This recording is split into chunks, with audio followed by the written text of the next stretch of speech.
Welcome to Crypto Bible, guys. Today I've got a very exciting interview, an in-depth look with a man that has created a new blockchain technology. It's very exciting stuff. His name is Andrea Dalla Val. I want to make sure I get that right. So I'm going to bring him in and let's find out all about this new project. Andrea, hello. How are you? Hi, I'm good. Thanks for having me. That's okay. Thanks for coming on. First things first, tell us all about this new project that you've got going on.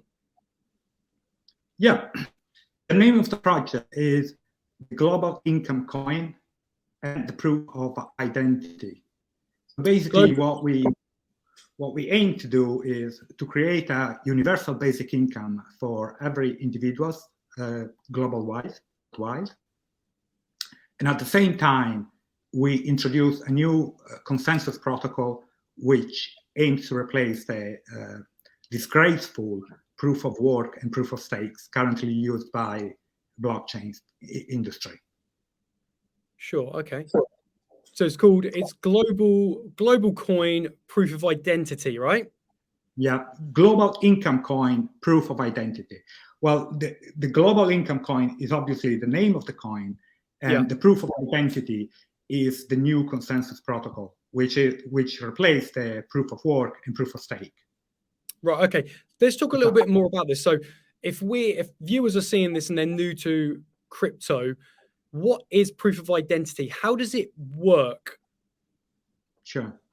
Well, if you are new to cryptos, you probably have heard that proof of work is extremely environmental unfriendly. It wastes a bunch of energy for just no reason. It's just the way the consensus is structured. Basically, you need to waste a bunch of energy just to prove that you're not an attacker. Right. This is extremely inefficient and unsustainable, of course. With the proof of identity, we create a network which is made of individuals which are biometrically identified. And for this reason, we don't need any waste of energy, basically. Okay. Yeah, and if we compare this solution to the proof of stake, which you might also have heard of, a proof of stake is failing because it's populated by a big corporation holding big stakes in the network. This is obviously not democratic, and it doesn't award single individuals.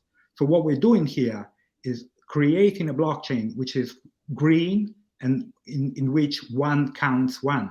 Everyone gets 1 unit of voting power and associated rewards, which is the global income coin. Okay, and let's go back to the biometrics. So how does that work? Does it scan you, or how does that work on the blockchain? Yeah, sure. So in order to create this network of individuals, we need to establish 2 conditions.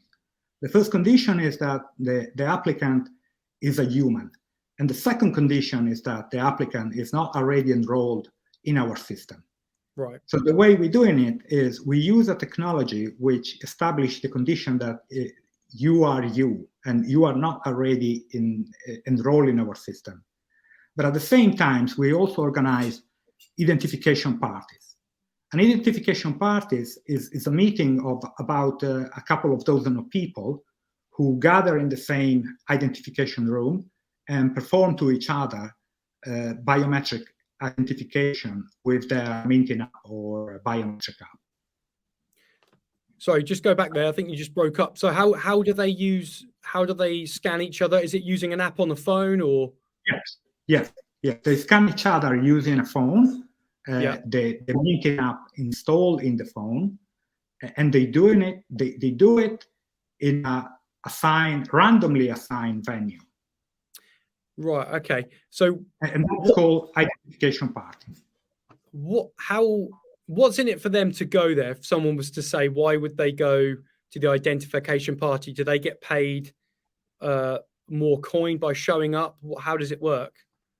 Yeah, sure. Once an individual gets identified, his mobile application is enabled to mint the global income coin. So he participates in the network and he gets the coin straight into his wallet. Okay, so to get paid, you have to go to the participation party. Yes, to the identification parties. Yes. Right. Okay, and these can be. I'm just trying to visualize this. These can be random locations, sort of like maybe like a coffee place or like a boardroom or. No. Well, when I said randomly assign, it means that there is an engine which assigns the group of the party. So you just don't show up as you please. But basically, if you want me to describe the entire process, it will work like this. You first do online identification with your laptop or with your mobile phone. Okay. Then, so you are initially enrolled in the system, but then your minting wallet is validated only once you attend an identification party. Right. And so at a certain point, you live in London, at a certain point, you will receive a message in your minting app saying, next Monday, 3 o'clock, this is the venue of your identification party. You show up to this venue and you will find you enter using a specific QR code, and you enter the venue and you scan all the other participants, and each of them will do the same to all others. And all this information is then transmitted from your mobile phone to the blockchain. And so now the entire party has been validated, and we have new 24 minters in blockchain. Okay. And is this a relatively quick process? How long would you say you'd have to be at one of the parties for? Well, I would say a party might last something like 30, 40 minutes. I mean, which is obviously a little bit of inconvenience, you might say, obviously. But on the other hand, you get a universal basic income without doing anything else. So that is a massive incentive. Sure, yeah, you get paid to be there. You get paid, and this is ongoing. So once you have done it, it will last years and years. Maybe in a few years later, you will be called again to renew your identification, to verify again yourself. Yeah. But in general, you get a lot of money out of it. So it's very interesting. And the reason why you get so much money is because you have to imagine, you have to realize that by doing so, we spare a bunch of energy wasted for nothing. Yeah. So that is already a huge value that we are able to retrieve. And yes. So I was just thinking. So you get one global income coin when you go to these and you leverage your biometrics, right? So what people might ask, or one might ask, is what is the value of that compared to a fiat? Let's say, like one global coin. How would you answer that question? Yeah, well, I would say initially the coin will have a low value, and the more participants we have in the network, so the more people we attract to participate in this blockchain, the more the value will actually raise.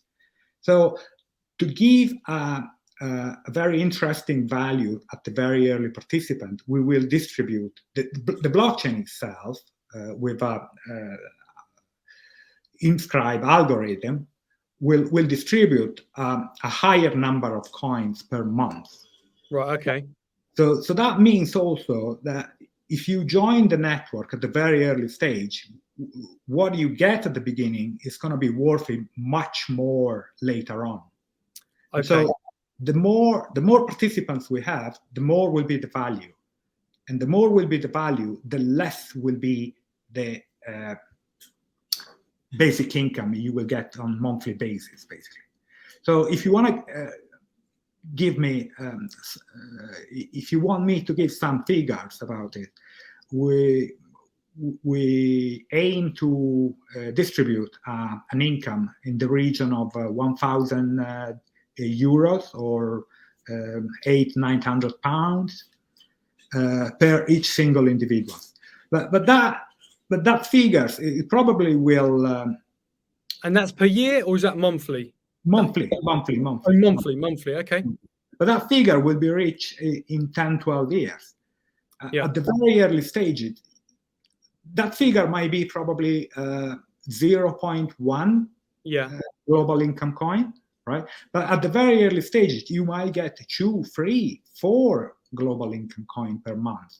So that means also that if you keep them, and if you're not in a hurry to sell them off immediately, then in 1 year time, 2 year time, you will become quite a wealthy person. Okay, no, that's good. You've answered that well. So a lot of other you hear projects that are trying to create a universal credit, and one that comes to mind is WorldCoin, and they send you an orb and it scans your eye, your biometrics. So I'm thinking, how is your coin different from other projects out there that are doing universal credit? Yeah, so the WorldCoin is a project which aims to achieve pretty much the same purpose. However, their implementation is very much different to ours, and I would say our implementation is way superior. And why? The first reason is that the WorldCoin is based on the orb, which is the iris scanner.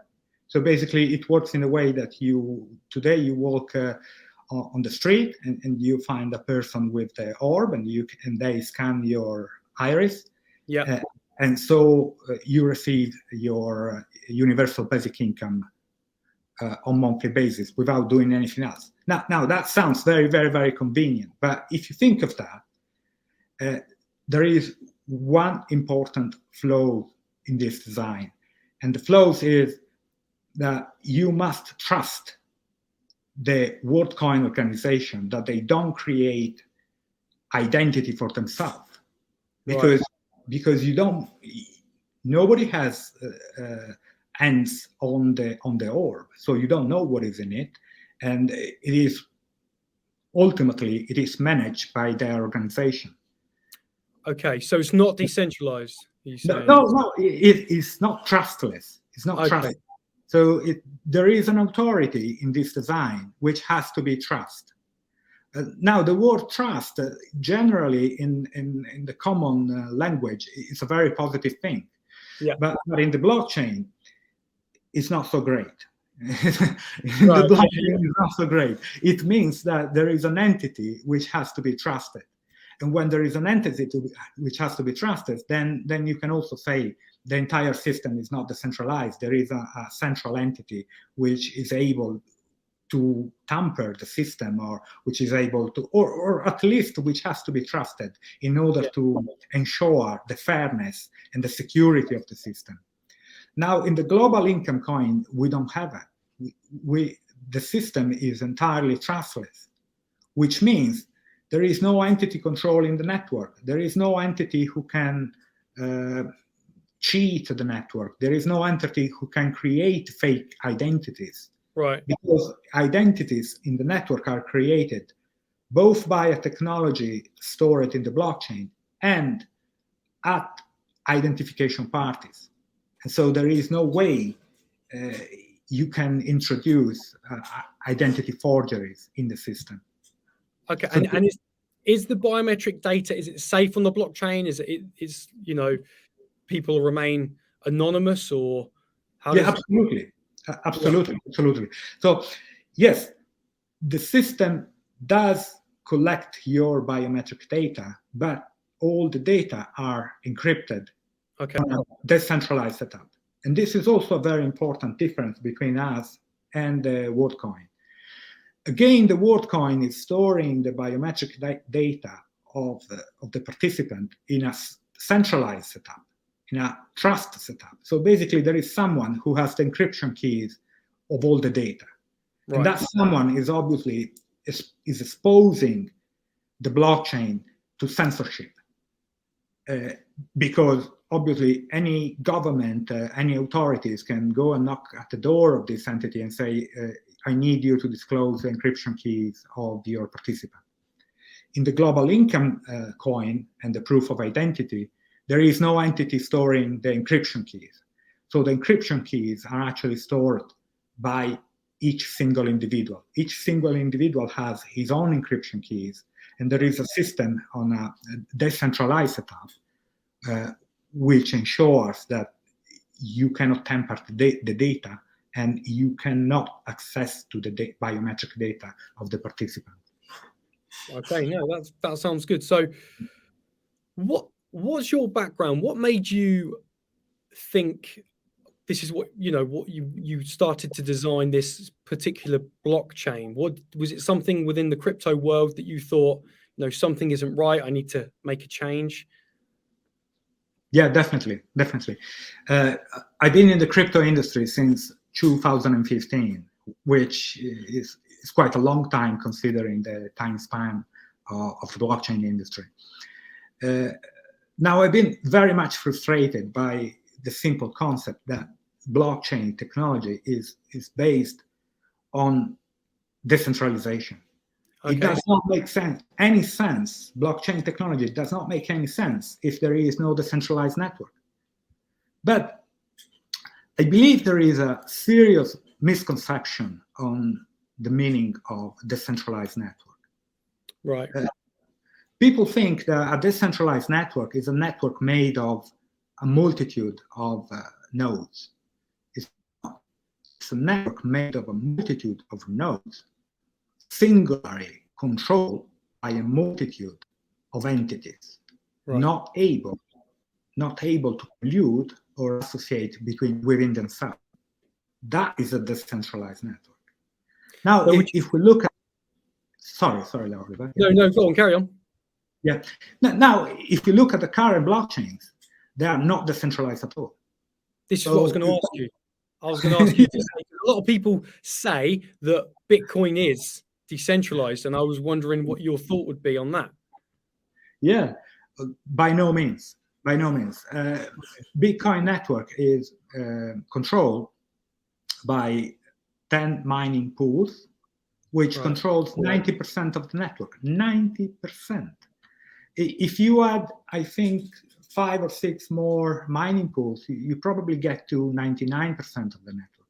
So that means that a few handful of entities actually do control the network. This is not decentralization, because basically this is a centralized, trusted network in which you have to trust that this entity will behave nicely. Now, if we look at proof-of-stake networks, and we look at, for example, at Cardano is controlled by 30 entities. If we look at Solana is controlled by 100 entities.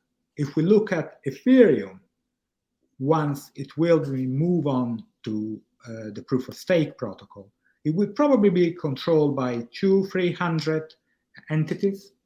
So again, this is massively exposing the network to censorship, obviously, because I was going to say, so do you think this idea of your proof of identity, they could, Bitcoin, Ethereum, other blockchains out there could adopt this style? Absolutely. It's not just a style. It's just that our network has the capacity to validate all blocks of all other blockchains. So basically, the first thing we will do once we have roll out a minimal viable product, the first thing we will duplicate the Bitcoin core into Bitcoin BOID, proof of identity, and I think all the people into cryptocurrency, they have everything to cherish about it and nothing to fear about it. So we're not aiming to disrupt what is currently in place.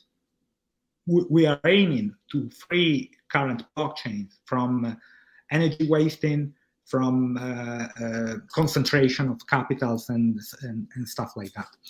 And the way, technically, the way we will do it is we will duplicate the public ledger of Bitcoin and creating a mirroring one. And then from that ledger, at a certain point, that new blockchain will be run under the proof of identity protocol as opposed to the proof of work.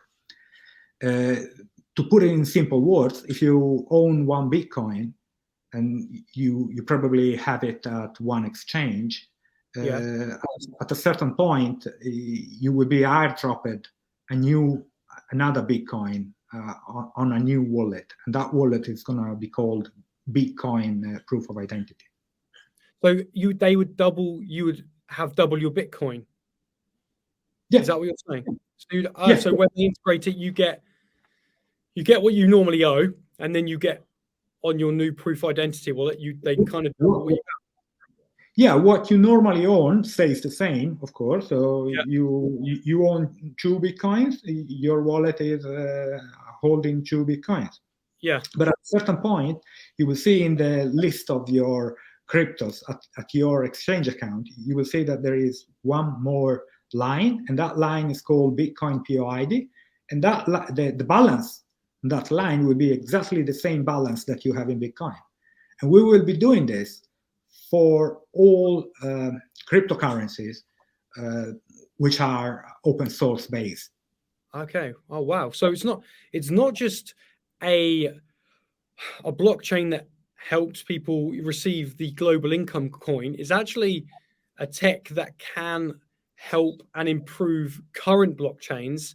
So it's kind of like a double-edged sword here. You've got this thing that people can earn a universal credit on, but also it can help better and other blockchains that exist already. So what's your plans now going forward? I know we spoke a little bit briefly. Is it February you've got an ICO for the global income coin?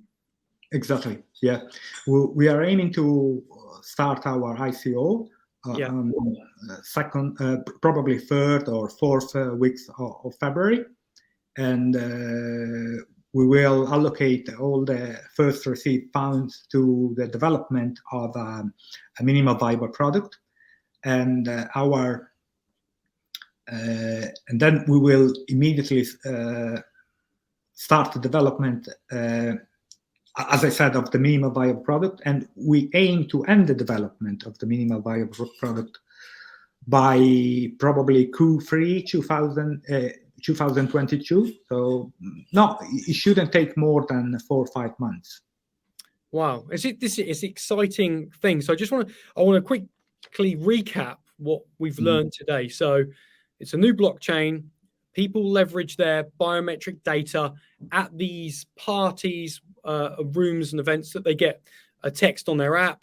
They go to these parties. 12, you said about a dozen people scan each other.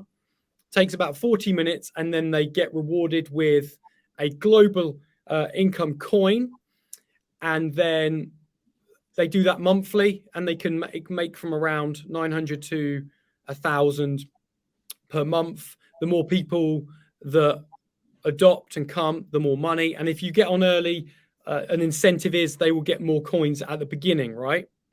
That's right. That's right. You don't need to get to an identification party every month. You do it only once. Oh, okay. So, all right, you only do it once, and then maybe you will do it again in a few years' time, because obviously your biometrics change while you are aging, of course. Yeah. So every maybe 3, 4, 5 years, you will need another identification party. Right. It depends on several. Yeah. So, but you don't need to go every month to get your global income. I thought you go, and then because every time you go, you get the coin. But you go the once, but then every month automatically you still get a coin. Absolutely. Yeah, that's cool. That's very cool. Okay, no, I thought that was the process was. I thought you would go, and each time, so you only have to go once. So actually, it's not More than once in your lifetime, more than once. Yeah. Probably you will go every 4 or 5 years. You will attend one identification party, but that's not every month. That's definitely not that. Definitely not. Is there anything else that they would have to do on the app after they've been to the identification party? No, not really. I mean, the app will require them to stay online, right? Because you will every now and then you will receive some connecting messages, which are very important for your app to make sure that you are a human individual and you are part of the chain. So, but other than that, you don't need to do anything. Technically, if you want to know more details, once you get identified, your signature is actually assigned to a server, a cohort server. Right. And that server is actually, which is probably made of 100 signature. And that server is actually the server performing the validation of the blocks. Right, okay. So every server has a voting power, which is made of the number of signature received by minters. Minters are individuals, of course. And of course, if one server starts to perform very badly and doesn't fall into the consensus at each block, which is something which would be very silly for the server leader not to do it. But then, of course, the minter will see I'm actually have been assigned to a server very poorly operating. So the minter can say, I want to switch to another server, and he switched to another server. So this is an incentive mechanism which push the server to work properly at very good standard. So if you try to cheat the system, right, you will soon lose all your signature and you will be disqualified very quickly. Wow, I mean it's exciting stuff, and it's Yeah. I'd love to see how it all works and whatnot. Is there anything else? I think we've covered everything in quite in depth. Is there anything that you want to say that maybe we haven't touched on? Well, I just want to say thank you very much for this interview, Oliver, and I encourage all the viewers to visit our website and to know more about our project. That's what we'll put a link in the description below, guys, so you guys can check out the global income coin. Well, Andrea, I just want to say thank you ever so much for your time. Hopefully we can speak again. Thank you. See ya. I'll see you later. Thank you ever so much. Bye-bye. Right. Well, there you have it. Some very new innovative tech there. A way that you can use your biometrics and leverage it on a blockchain and get paid a global income coin. Now, have a little think about that. I want you to tell me your honest thoughts down below in the comments, and have a look at some of the links down there as well. So if you want to check out their website or want to know any other more information on it, or you have any questions, chuck it down below and we'll get it answered somehow. As always, throw me a like, get subbed, put those notification bells on so you never miss any other upcoming episode. And once again, thanks very much for watching me.